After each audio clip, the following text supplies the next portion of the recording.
నీ మంత్రశక్తిని నమ్ముకునే కదయ్యా నేను అమ్మవారి కళ్ళు తీసుకురావడానికి ఒప్పుకున్నాను. ఇప్పుడేమైంది? ఏదో ఒక శక్తి వచ్చి నా సిస్టర్ని బలి తీసుకుంది. తర్వాత నన్ను బలి తీసుకోవచ్చు. దీనికి ఏం సమాధానం చెప్తావు? నేను మహిషాసురుడి మరో అవతారం.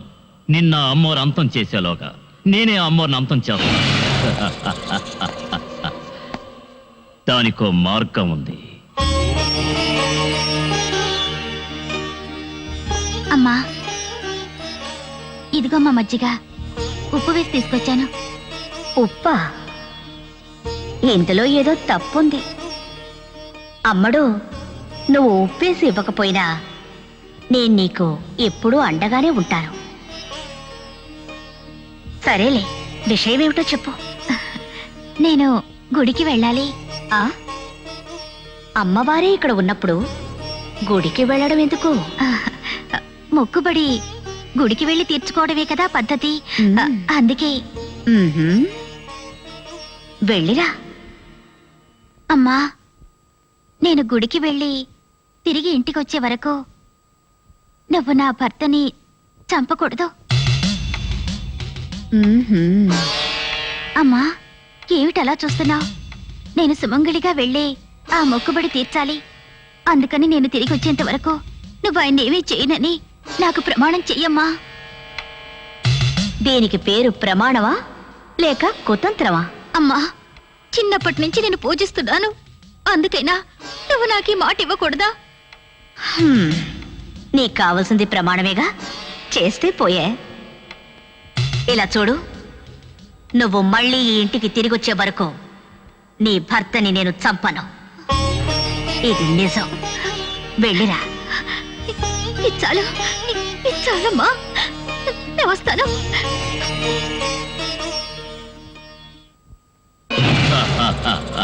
అమ్మోర్ని దెబ్బతీశాను. నేను అనుకున్నది నెరవేరబోతోంది. ఏ భైరవమూర్తి, నువ్వు చెప్పేది నాకేం అర్థం కావట్లేదు. నా పెళ్ళాం గుడికెళ్ళి తిరిగి వచ్చేంత వరకు నా ప్రాణానికి ఎటువంటి ప్రమాదం రాకూడదు అని నా పెళ్ళాం ద్వారానే అమ్మవారి దగ్గర ప్రమాణం చేయించమన్నావు. నేను అలాగే చేశాను.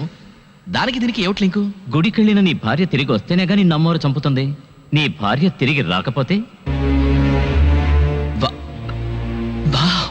Very good idea. నీ భార్యని నేనంతం చేస్తాను, కానీ నువ్వు నాకో సహాయం చెయ్యాలి. నన్నే కాపాడబోతున్నావు. నీకేం సహాయం చేయాలి చెప్పు. నాకు నీ కూతురు దగ్గరున్న కళ్ళు కావాలి. వాటిని తీసుకురా. ఏయ్, ఏంటి ఎగతాళిగా ఉందా? ఆల్రెడీ ఓసారి నా తలే పోయింది. అది సాధారణమైన పిల్ల కాదు, దైవశక్తి ఉన్న పిల్ల. భయపడకు, నీకు కావలసిన శక్తిని నేనిస్తాను.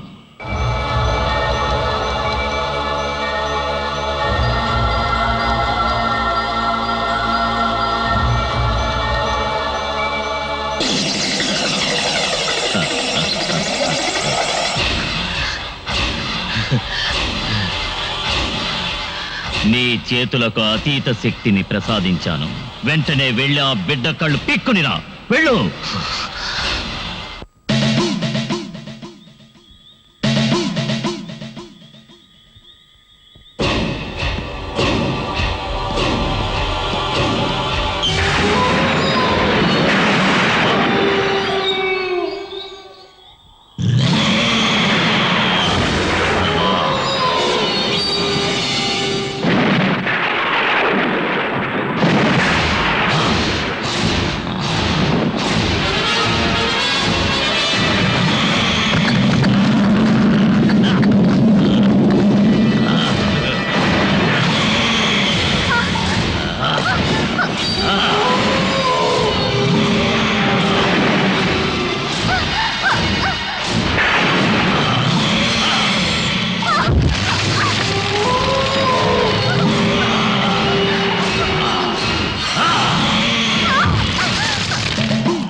నువ్వు అపహరించావు, అయినా నిన్ను నేను క్షమించాను.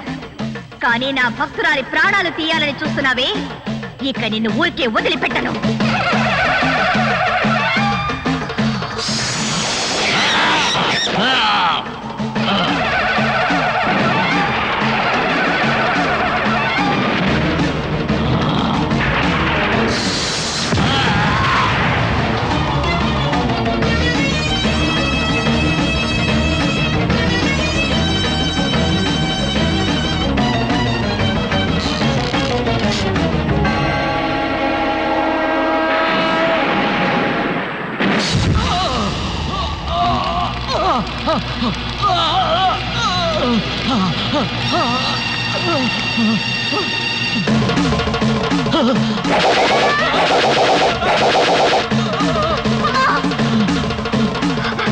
అడ్డులే, వాణ్ణి చంపితేనే నా కోపం చల్లారుతుంది. ఆగమ్మా, నేను గుడికి వెళ్ళి ఇంటికి తిరిగి వచ్చే వరకు నా భర్తను చంపడని నువ్వు మాటిచ్చావు. నేను ఇంకా ఇంటికి వెళ్ళలేదు, గడువు పూర్తి కాలేదు. గడువు పూర్తి కాలేదా? ఇచ్చిన మాటను తప్పే అలవాటు నాకు లేదే. కాని వీడు నీ చేతే ఒట్టు వేయించుకునేలా చేసి నిన్నే చంపాలని చూశాడు. వీణ్ణా క్షమించబట్టున్నావు, ఇక వీణ్ణి వదిలిపెట్టను. రేయ్, తల్లి తల్లి అని నోరారా పిలిచానే, ఈ కూతురికి నువ్విచ్చే కానుక ఇదేనా? ఏ తల్లి అయినా తన కూతుర్ని విధవరాలిగా చూడాలని ఆశపడుతుందా? కానీ నువ్వు ఆశపడుతున్నావు. రా, నీ ఆశ నెరవేర్చుకో. రా,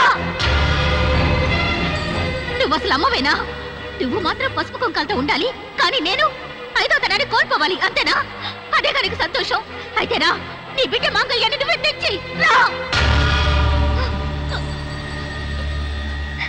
అమ్మో తల్లి, తల్లి, మనిషిగా పుట్టినా కూడా రాక్షసులా బతికాను.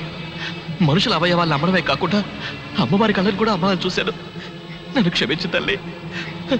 కళ్ళపహరించిన పాపానికి ఈయన చేతుల్ని తీసేసుకున్నావు. ఈ శిక్ష చాలమ్మా. ఈయన క్షమించమ్మా, క్షమించు.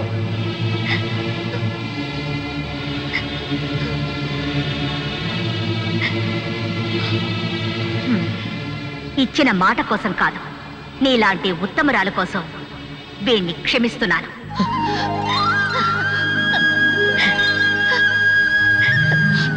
అమ్మా, నా కూతురి దగ్గరున్న నీ సొత్తుని నువ్వే తీసుకోమ్మా, నువ్వే తీసుకో.